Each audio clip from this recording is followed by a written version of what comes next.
No sistema nervoso, geralmente a gente escuta: juízo, fique tranquilo que todos nós vamos perder.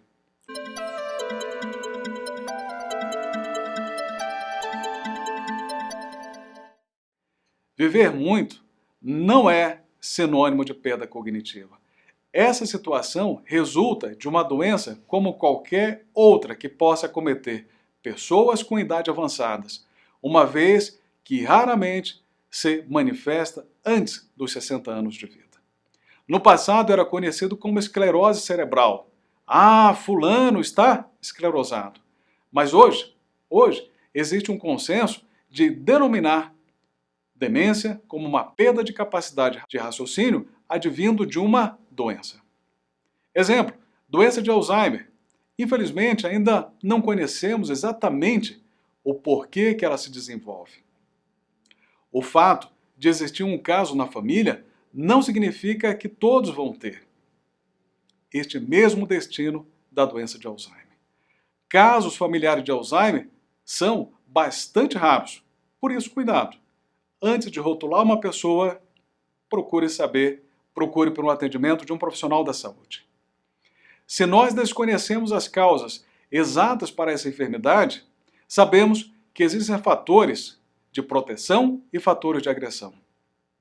Assim, a resposta à frase, juízo, fique tranquilo que todos vamos perder, nem todas as pessoas que envelhecem terão esse tipo de acometimento.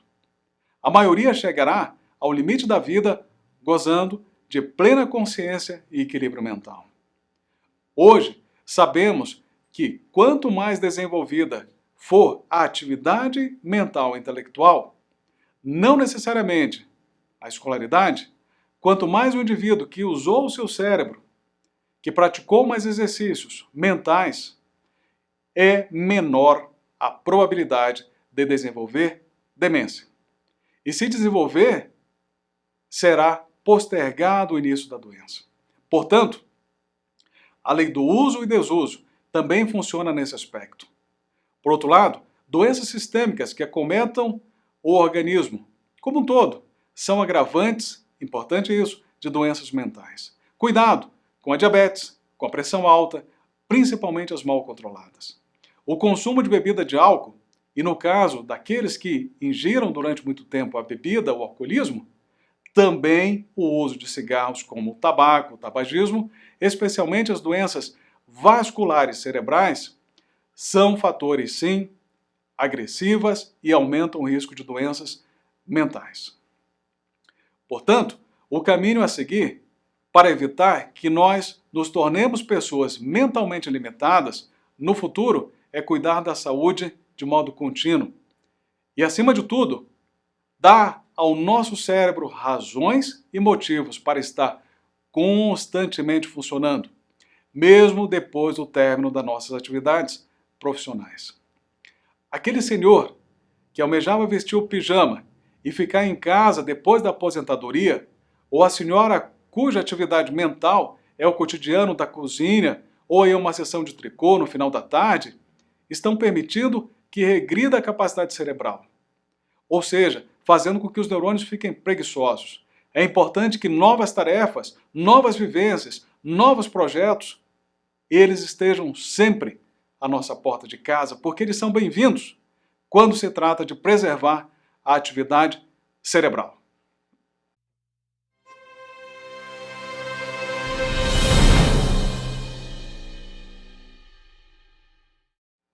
Estudar sempre.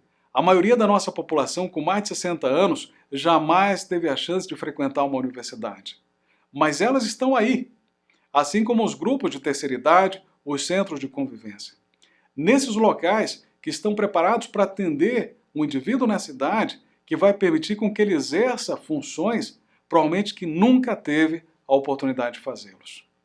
Muitas pessoas procuram a universidade para serem alfabetizadas, e outras para fazer um curso de geografia, história da arte, que sempre sonharam, ou uma atividade lúdica, teatro, cinema, ou uma atividade profissionalizante, é tempo de praticar. Todas as pessoas que procuram por isso saem com duas certezas adquiridas. Primeira, percebem que podem aprender Aquilo que aparentemente poderia ser difícil ou representar uma decadência de suas vidas, na verdade não é. Existe a possibilidade de ascender, mesmo que não tenha acontecido antes. E a segunda, passam a ver e viver o universo de maneira diferente. O ângulo de vida, que era fechado, abre-se para o mundo. E todas as formaturas de alunos de terceira idade têm mostrado esse novo tipo de perspectiva. O indivíduo que olha para um futuro, que olha para o ângulo aberto, de uma maneira absolutamente inusitada para a sua vida, com certeza pratica um dia a dia muito mais feliz.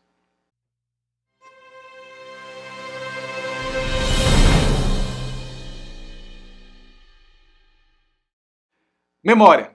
Memória depois dos 40, nem sei onde fica. Muito bem. Existem alguns tipos de memória.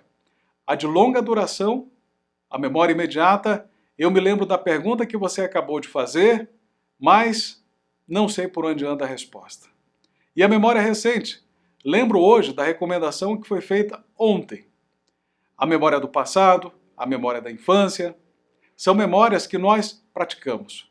Em geral, o que mais apresenta comprometimento com o passar da idade, independentemente de qualquer doença, é a memória para fatos imediatos.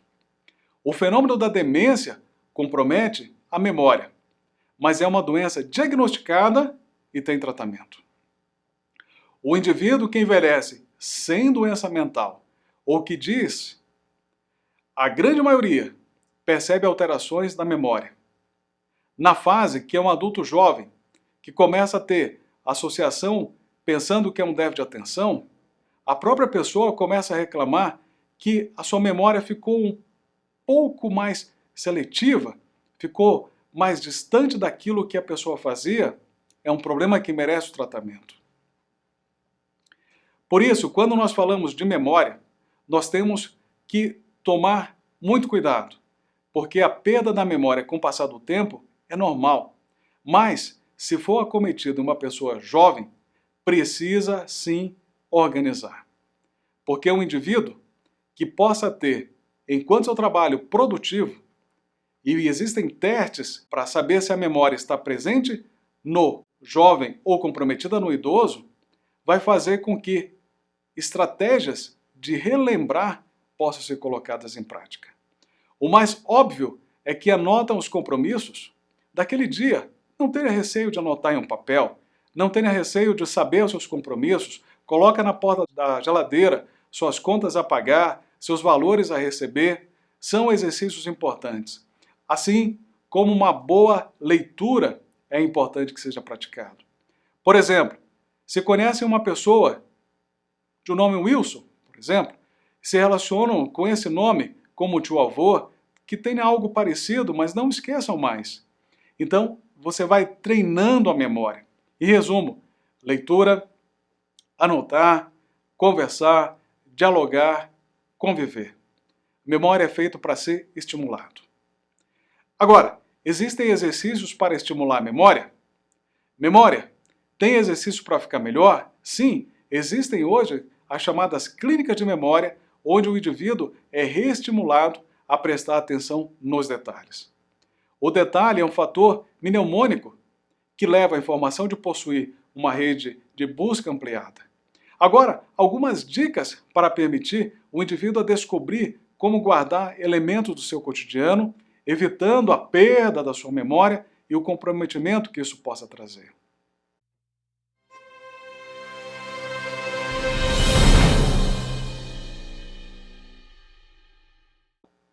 A memória depois dos 60, será que falta espaço para acumular?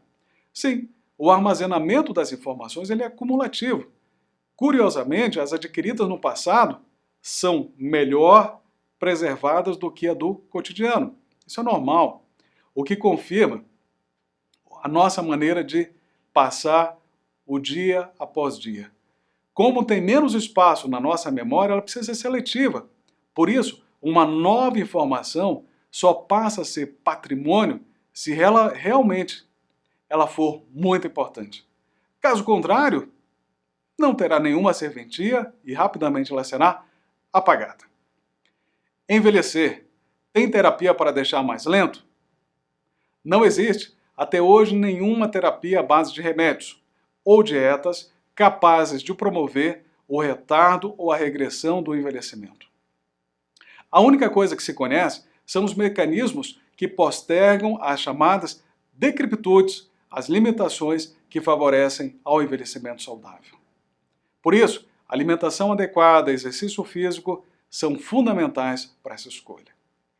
Muitas pessoas chegam até a gente e dizem: cheguei aos 60 anos, e agora? A resposta é: viva! Antes de mais nada, essas pessoas devem ter certeza que vão muito além do ato de viver.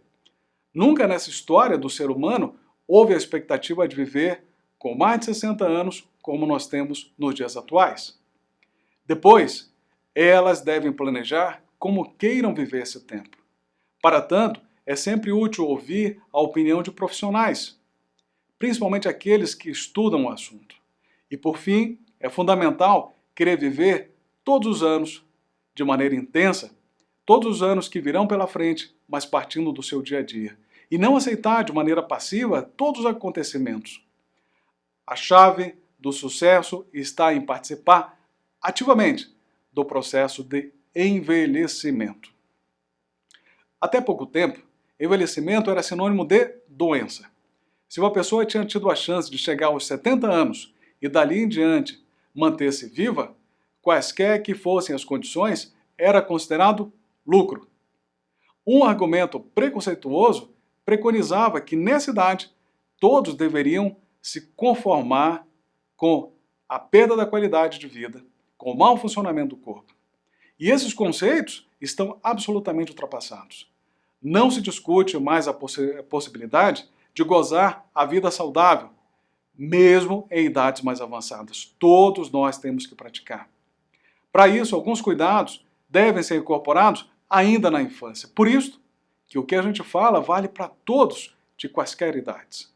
Porque o desenvolvimento de hábitos saudáveis na infância vão continuar na adolescência, no adulto, até chegar à idade.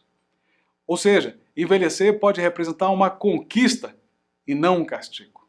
Não importa a idade, vale a pena mudar o seu comportamento para promover vida com mais saúde e disposição. Às vezes, a gente escuta a seguinte frase: vivi muito, estou velho, estou doente e tenho que pagar um preço alto. Certo? Não. O aumento da expectativa de vida fez crescer o risco de surgirem doenças, em geral ligadas ao processo do envelhecimento. Moléstias que costumavam aparecer depois da 5ª década de vida aparecem com maior frequência agora, porque as pessoas vivem mais. No passado, a incidência era menor e simplesmente porque as pessoas morriam antes. No entanto, não se pode admitir que envelhecer signifique obrigatoriamente ficar doente. É preciso deixar claro que uma doença se manifesta, o que é evidentemente um problema, não é sinônimo obrigatório de comprometimento funcional para sempre. Hoje, existe a possibilidade de tratamento, desde que seja feito por profissionais de maneira adequada e principalmente que atitudes sejam tomadas para que se previna. Um dos exemplos mais gritantes é a dos diabéticos. Bem cuidado, o portador de diabetes evolui com a mesma qualidade de vida e tem uma ação independente do que pessoas sem a doença. Do ponto de vista pessoal e social, o problema é que o diabético mal cuidado, ou mesmo aquele que se possa dizer dos hipertensos, dos portadores de osteoartrose ou de qualquer outra enfermidade crônica, que tenha se manifestado em uma fase anterior que o indivíduo esteja vivendo. Todas essas moléstias, todas essas doenças são devidamente tratadas, não vão representar nenhum tipo de obstáculo para o envelhecimento saudável. Na verdade, isso é entendido como uma condição funcional, independente de existirem ou não doenças. Aí você pode perguntar para mim: sou jovem, como eu posso programar o futuro? O futuro chegará e decorre do seu presente. Todo indivíduo que viveu um período descompromissado com o futuro provavelmente enfrentará uma condição pior de saúde na velhice. Hoje, esses cuidados preventivos devem começar desde a infância. Nos anos de 1950 e nos anos de 1960, eram considerados saudáveis os bebês obesos. Foi constatado depois que quanto maior seja a obesidade infantil, maior será a possibilidade de desenvolver doenças, principalmente aquelas que venham a entupir as artérias e, na fase adulta e no envelhecimento, serão mais evidentes. Resultado, nós mudamos o conceito de bebê saudável. E o mesmo vai acontecer com a osteoporose e a saúde mental. Atualmente, sabemos que o envelhecimento é um gerúndio, ou seja, faz parte do processo, do curso que começa com o nascimento e termina com a morte. Cada passo é a raiz de uma consequência futura, que tanto pode ser destrutiva quanto protetora.